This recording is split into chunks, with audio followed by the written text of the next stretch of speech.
Let's look at internal combustion engines. As the name suggests, an IC engine is one in which the burning of the fuel takes place inside the engine cylinder. IC engines can be classified in a number of ways, for instance types of ignition, engine cycle, basic design, as well as position and number of cylinders. So the first classification is in terms of ignition. So we've got spark ignition, most commonly called petrol engines. An SI engine starts the combustion process in each cycle by use of a spark plug. The spark plug gives a high voltage electrical discharge which ignites the air-fuel mixture in the combustion chamber.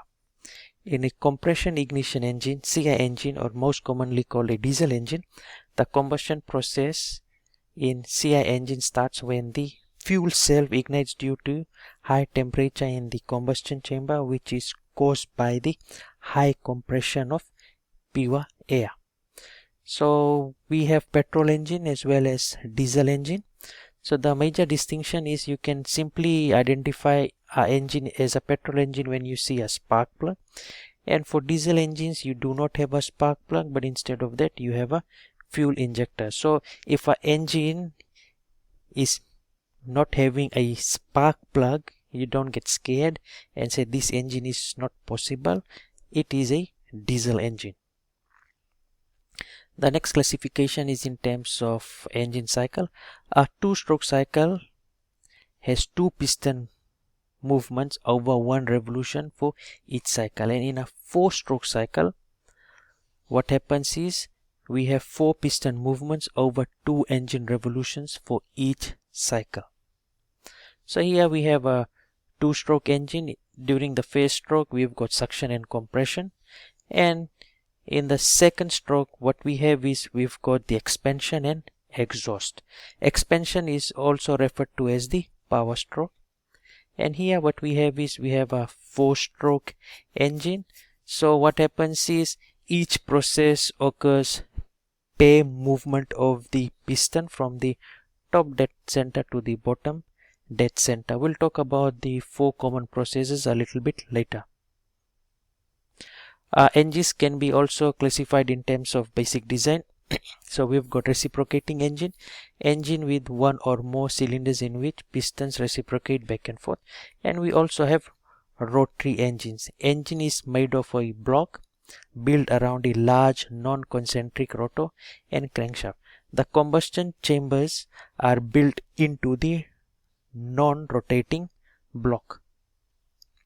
So here we've got the two distinct engines in terms of basic design. So here we've got a reciprocating engine, one in which the piston moves up and down, and here what we have is we have a rotary engine, and the most common example of a rotary engine can be found in Mazda RX-8 car.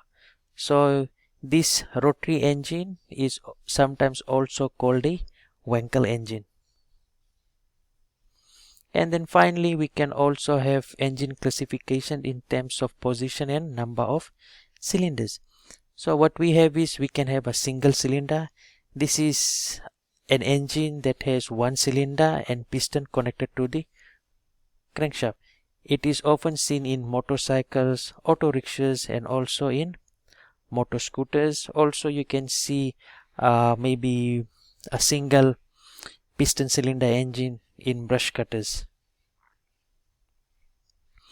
Then what we have is we have inline or straight.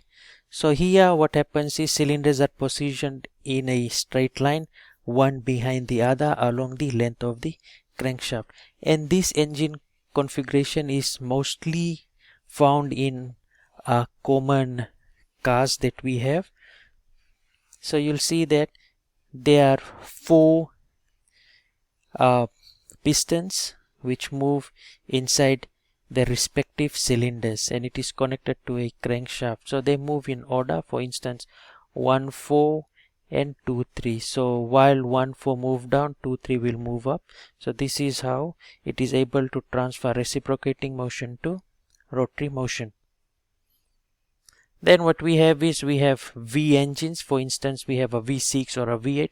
So what that means is V is the configuration and 6 indicates the number of cylinders that the engine has. So in a V engine, two banks of cylinders at an angle with each other along a straight or a single crankshaft, and this angle ranges between 15 to 120 degrees. The V configuration, what it does, it reduces the overall engine length, height and weight compared to an equivalent inline configuration. So what generally happens is, in a straight cylinder, all the cylinders have to be next to each other, but in this case what happens is, just because it is a V, what you can have is the distance that is separated between the two consecutive pistons or the cylinder can be brought slightly closer. So this effectively reduces the length of the engine itself. So as the length reduces, the weight also reduces. So when you look at two comparable V6 and a inline configuration, or maybe let's say V6 and a straight 6 engine, the V configuration will deliver more power because the friction that it encounters is slightly reduced. We've got W engine, same as V engine, except with 3 banks of cylinders on the same crankshaft, and this type of engine can be found in the Bugatti Veyron. And what happens is, you can have what we have is, on your left we've got the traditional W engine. So you've got 3 cylinders, and inside each cylinder you've got a single piston moving up and down, and then you've got 3 rows of cylinders, and here you've got basically 2 V engines mounted side by side. So again, this gives you a different type of W engine. And what we have here is, we have a Bose cylinder engine. This is one in which 2 banks of cylinders opposite each other on a single crankshaft. A V engine having a angle of 180 degrees. So what we have is, instead of having a straight, it is a horizontal configuration. Again, what you see is that all the power is transferred to a single crankshaft, and this type of engine is sometimes called boxer engine, and it can be found in Subaru XV as well as in Subaru Forester models.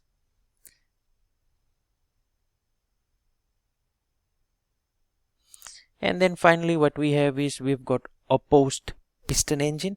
So in this one, what we have is, we've got 2 pistons in each cylinder within the combustion chamber, and it is at the center between the pistons. And what generally happens over here is, you've got one combustion chamber within which you've got 2 pistons, and what happens is, the power is transmitted to 2 individual crankshafts over here. So 1 and 2. So in this animation shows that within one engine cylinder you've got 2 pistons, and the power is transferred to 2 independent crankshafts. We've got radial engines as well. So engine with pistons positioned in a circular plane around the central crankshaft. So biplanes, propeller planes. So this is where you'll see radial engines. Now let's look at some main components of an IC engine. So this is an example of a petrol engine that we're looking at.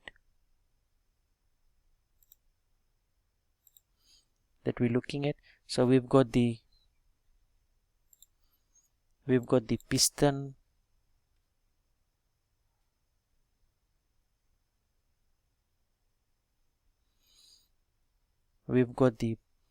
over here, we've got the connecting rod, we've got the crankshaft. This is normally the oil sump. We've got a spark plug, we have cams as we covered before. So these are your ports, air intake port, this is your exhaust port, this is your cooling water because engines are water cooled, and you can have air cooled engines depending on the size of the engine itself, and this is your crankcase.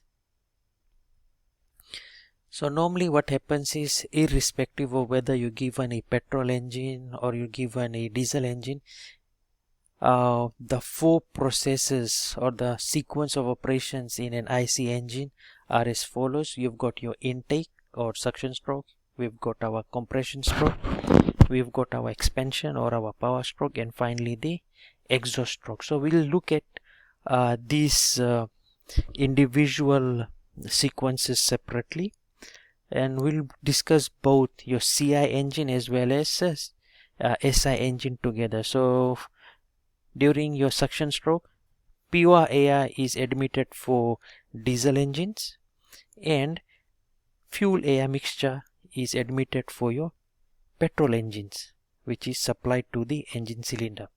Then what happens is, during the compression stroke, the air is compressed for diesel engines and the air fuel mixture is compressed in the petrol engine. Then what happens is, during the expansion stroke or the power stroke, for SI engines, the air fuel mixture is ignited using a spark plug, whereas for a diesel engine or your CI engine, what happens is the air is compressed and the temperature at which the air is already above the ignition temperature of the diesel oil. So as soon as the diesel oil is spread into the engine cylinder through a fuel injector, the diesel oil starts to burn. So during this, expansion of gases caused by ignition of the fuel products produces the power that is transmitted to the crankshaft mechanism.